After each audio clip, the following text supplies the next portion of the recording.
identifier la position de l'armoire, l'ouvrir, et on va la consigner comme ça on pourra, parce que nous quand on détecte, on se branche directement sur le réseau, donc on évite qu'il y ait du courant dedans. Donc, normalement, l'éclairage il est réglé à des horaires fixes, donc la journée il n'y a pas de courant dans le candélabre. Mais on ne sait jamais, il vaut mieux la consigner. Si jamais un autre technicien vient intervenir, remet le courant, nous on risque de prendre le jus sur un candélabre. Donc là, il va se raccorder sur le boîtier. L'intérêt n'étant pas d'injecter une haute tension, c'est d'injecter une faible tension et surtout d'injecter une fréquence. Ce qu'il faut, on va injecter, mais ce qu'il faut aussi, c'est qu'il y ait un retour, qu'il y ait un circuit fermé qui se crée.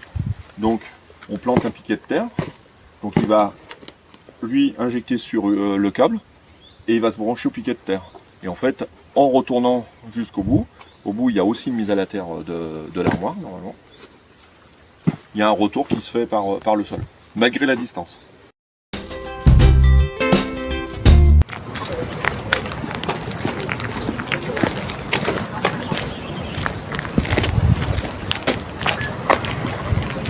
Vous voyez la mesure, la qualité des mesures qui apparaît et on voit qu'on est en mesure en RTK, Real Time Kinetic. Et là c'est le tracé en rouge que l'on a dans notre SIG.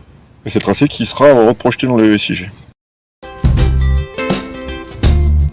On a un exemple concret de ce que nous avions, de ce que l'on a dans le SIG avant détection. Donc la partie rouge en tiré plein, et là c'est la localisation réelle du réseau.